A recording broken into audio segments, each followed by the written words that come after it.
오늘 예수님께서는 여러 마을들에 대한 경고와 저주에 대한 이야기를 하고 있습니다.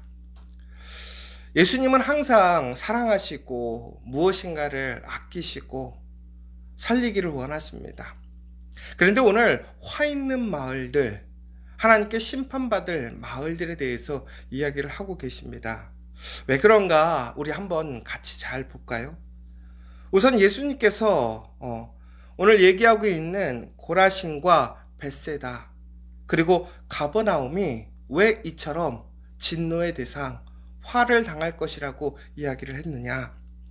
오늘 말씀을 보니까 우선 예수님께서 권능을, 예수님의 놀라운 그 기적과 기사를 가장 많이 행하신 곳이 바로 고라산, 벳세다, 가버나움이라는 것입니다. 그런데 이들이 회개하지 아니었다라는 것입니다. 여러분, 여기서 아주 중요한 사실이, 여러분 고라산이라고 들어보셨습니까? 우리 성경 속에서 지명 가운데 고라산이라는 곳을 들어보신 적이 있으십니까? 저도 없어요. 성경에서요, 이 고라신이 나와 있는 곳은 바로 여기밖에 없습니다. 그리고 벳세다는 2번 정도 예수님께서 병자들을 치유하신 사건에 대해서 이야기가 나오고 있습니다. 여러분, 가버나움은 여러분들이 잘 아실 겁니다. 가버나움은 많이 들어보셨죠? 가버나움은 예수님의 공생애의 가장 중요한 갈릴리 사역의 바로 갈릴리 지역의 핵심 지역이었던 것이죠. 그런데 여기서 우리가 고라신이 한 번도 들어본 적이 없는데 놀랍게도 예수님께서 권능을 가장 많이 행하신 곳이라는 거예요. 그리고 벳세다도 2번 정도밖에 기록되어 있지 않지만 가장 많은 예수님의 활동이 있으셨던 지역이라는 것이죠. 가버나움은 우리가 몇 번 보았지만 이처럼 가장 많이 갈릴리 지역에서 중심이 되어서 예수님께서 사역을 하셨다라고 생각하지 못하셨을 거예요. 그런데 아주 놀라운 것은 바로 예수님께서 이 세 지역에서 가장 많은 하나님의 그 사랑과 증거, 은혜를 나타내었다라는 것입니다. 그런데 그들이 이처럼 놀라운 은혜와 권능의 역사를 체험했는데도 불구하고 두로와 시돈에서 보다도 못하였다라고 여기 되어 있습니다. 여러분, 두로와 시돈은 어떤 마을이냐면 이방인의 도시입니다. 처음부터, 그러니까 구약 시대부터 하나님을 거부하고 우상을 섬기고 하나님을 믿지 않았던 곳이지요. 그런데 오늘 고라신과 벳세다에게 무엇이라고 얘기하자면, 내가 그러한 권능과 은혜를, 그러한 하나님의 놀라운 역사를 두로와 시돈에서 행했더라면 바로 그들이 베옷을 앉아있고 회개하였을 것이다. 결국 무슨 얘기냐면 돌이켰을 거다. 그 수많은 증거와 역사를 통해서 하나님을 인정했을 것이고 하나님을 믿었을 것이고 하나님께 철저히 순종했을 거라는 거예요. 그런데 이 유대인 지역 고라신, 벳세다는 놀랍게도 하나님의 은혜와 능력을 그들의 삶의 현장에서 매일 목격하고 또 많은 은혜를 경험했음에도 불구하고 이방인마저도 그러한 은혜와 능력 가운데 하나님을 고백하고 예수 그리스도를 인정했을 텐데 그들은 그러지 아니하였다라는 사실입니다. 마찬가지예요. 가버나움도 마찬가지인 거예요. 가버나움이 얼마나 교만했는지 모르다라는 거예요. 왜 교만했느냐? 그들이 믿는 율법 안에 붙들려서 그들은 예수를 인정하지 않았어요.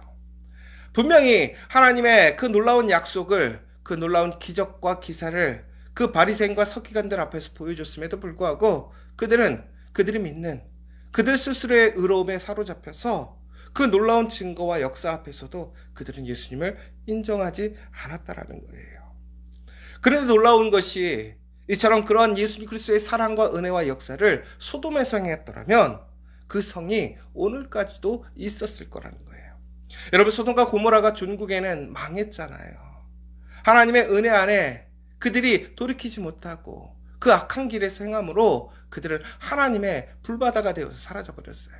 그런데 오늘 예수님께서 그 멸망당한 소돔과 고모라에서 이처럼 가버나움에서 행했던 그 모든 사역들을 행하셨다면 소돔이 망하지 않았을 거라는 거예요.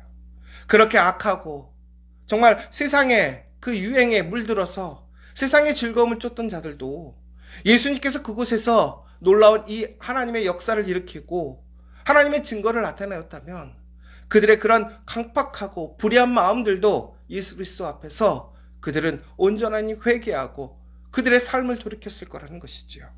그런데 유대 안에 있는 하나님을 안다고 하는 이 바리새인과 서기관들이 있던 가버나움, 또한 유대인들이 살고 있던 고라신과 벳세다에는 이처럼 놀라운 은혜가 있음에도 불구하고 그들이 예수를 인정하지 못하고 고백하지 못했다라는 거예요. 그러므로 화 있을 거라는 거예요.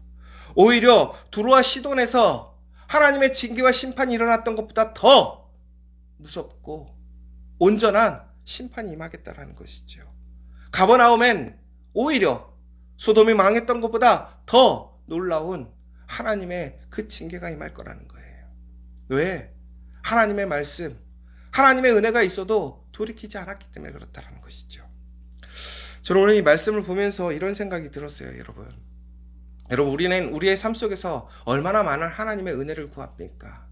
하나님의 증거를 구하지요. 그런데 하나님의 은혜와 능력이 역사가 많다고 해서 그것이 우리의 믿음과 동일하게 가는 것은 아니라는 거예요. 우리 삶 속에 아무리 적은 역사가 일어나고 하나님의 증거가 있어도 믿음으로 나와와서 전국에는 하나님 말씀에 기록되어 있는 사람들이 있습니다. 여러분, 백부장의 믿음을 기억하십니까? 사마리아 여인의 그 놀라운 고백을 기억하십니까? 여러분, 이처럼 하나님 앞에 은혜를 입지 못하고 또한 많은 사람들에게 무시당하고 인정받지 못했던 그 사람들이 예수의 이야기만 듣고도 예수를 믿고 예수께 나와왔어요. 전국엔 그들이 하나님의 놀라운 은혜와 예수 그리스도의 놀라운 능력을 통해서 그들은 하나님 앞에서 의롭게 되어지고 예수 그리스도의 은혜를 입어 새 삶이 되었고 회복하는 역사를 경험하게 됩니다. 그런데 여러분, 무엇보다도 그 사람들이 성경에 기록되어 있다는 거예요. 여러분, 많은 삶에 우리의 인생에 많은 이 그리스도의 은혜와 증거가 있다는 거 참 복이에요. 은혜죠. 그러나 그 가운데서 우리가 진심으로 그리스도를 따라가고 정말 예수 그리스도 앞에 철저히 회개하고 우리의 삶이 변화되지 않는다면 우리는 결코 하나님의 나라에 기록될 수 없다라는 거예요. 하나님의 나라에 들어갈 수 없다라는 거예요. 여러분, 하나님이 기억하는 사람이 누구입니까? 얼마나 많이 지금 우리에게 얼마나 많은 은혜가 있느냐? 얼마나 하나님의 증거가 있느냐? 아니라는 거예요. 여러분, 그러므로 오늘 우리의 삶 속에 하나님의 놀라운 은혜와 능력이 그러한 증거가 많을 때 오히려 우리는 더 겸손해야 돼요. 왜? 오히려 우리가 더 부족하고 연약하기 때문에 더 많은 은혜를 보여주실 수도 있는 거예요. 그러나 여러분, 이것을 일반화할 수는 없겠지요. 하나님의 은혜와 능력을 행하는 또한 많은 믿음의 사람들이 있습니다. 그 증거가 나타나는 공동체가 있어요. 그러나 그들이 연약하고 부족하기 때문에 더 큰 하나님의 은혜가 있다, 이런 것은 아니겠지요. 오히려 더 믿음으로 나아갈수록 더 큰 하나님의 역사의 증거가 우리의 삶 속에 또한 예수 그리스도께서 우리에게 주신 그 권능의 삶을 살아갈 수 있는 것입니다. 그러나 반대로 우리가 항상 그 은혜 안에서 우리는 그 은혜, 그 놀라운 능력에 만족하고 살아가는 것이 아니라 그 은혜와 능력을 행하신 예수 그리스도를, 그 모든 생명의 근원이신 예수 그리스도를 잊지 않고 그리스도 앞에 겸손히 그리스도를 따라가는 자들이 되어야 된다는 거예요. 전국에는 오늘 25절에도 이렇게 나와 있잖아요. 하나님, 천지의 주제이신 아버지여, 이것을 지혜롭고 슬기 있는 자들에게는 숨기시고 어린 아이들에게는 나타내심을 감사하나이다. 예수님께서 이렇게 고백하셨어요. 말씀하셨어요. 왜 그렇습니까? 이처럼 심령이 가난한 자, 나는 하나님 앞에서, 예수 그리스도 앞에서 아무것도 아닙니다. 나는 아무것도 할 수 없습니다. 그 고백으로 온전하게 순수하고 진실하게 오직 예수 그리스도만을 믿고 의지하는 자들에게 하나님의 놀라운 복의 비밀, 은혜의 비밀이 주어지는 것이고 그 최종적인 열매를 얻게 된다는 거예요. 여러분, 오늘 우리에게 주어지는 그 은혜를 소망하는 것이 아니라 그 은혜 안에서 우리가 그리스도를 바라보는 사람이 진정으로 복 있는 사람입니다.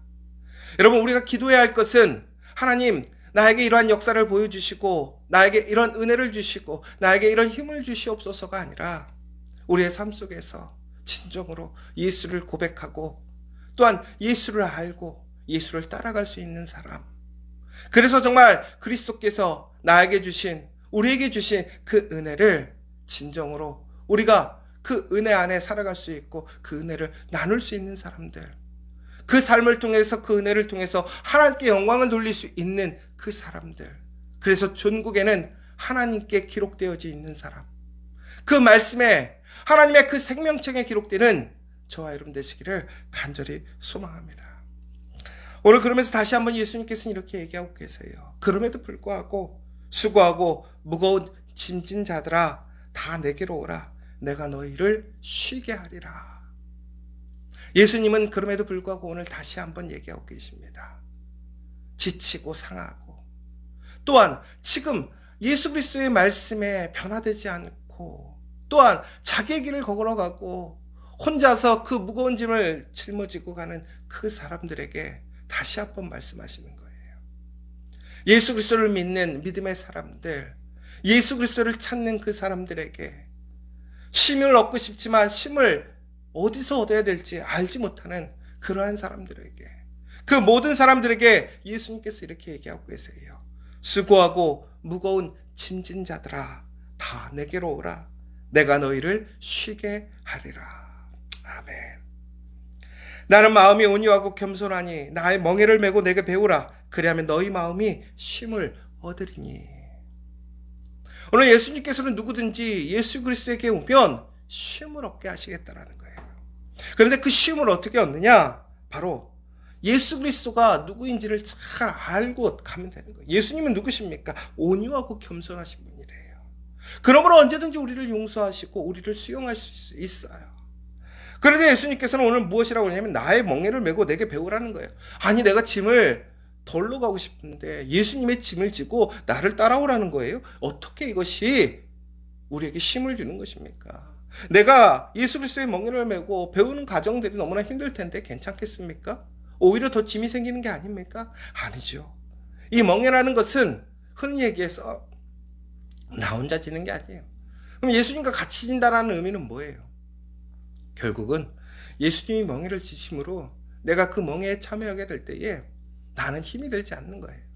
여러분, 멍에를 지는 것은요, 힘을 분산시키는 거예요.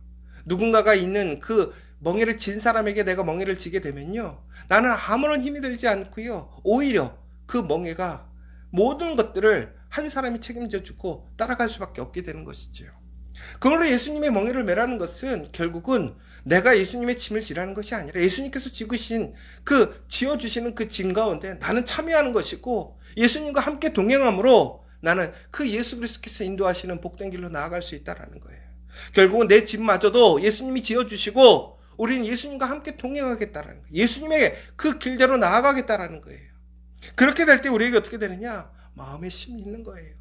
우리의 육체적인 그 짐을 덜어주시고 우리의 마음에 평안함을 주시고 무엇보다 우리에게 소망을 주시고 생명을 회복시켜 주심으로 우리에게 참된 평안과 위로와 쉼을 주신다는 사실입니다. 그러므로 내 명예는 쉽고 내 집은 가벼움이라고 말씀하셨어요. 사랑하는 여러분, 우리가 진정으로 쉼을 얻을 것은 누구입니까? 예수 그리스도밖에 없다는 거예요. 오늘 이 시간 다시 한번 여러분 기억하십시오. 오늘 아무리 많은 은혜가 있어도 예수를 고백하고 예수를 따라가지 않는 삶, 예수 안에 변화되지 않는 삶은 화 있는 삶이에요. 지금 우리에게 아무리 많은 은혜와 능력이 있어도 하나님의 증거가 있어도 그 증거를 통해서 내가 온전한 그리스도인으로 예수와 함께 나아가지 않는다면 그 삶은 결코 하나님의 나라, 하나님의 복에 기록되지 않는 사람이 된다는 거예요. 그럼에도 오늘 예수님은 무엇입니까? 다시 한번 그들에게 기회를 주시는 거예요. 오라고 말씀하시는 거예요. 여러분, 그러면서 오늘 여기서 한 가지 더 깊이 생각해야 될 문제가 하나가 있어요. 뭐냐?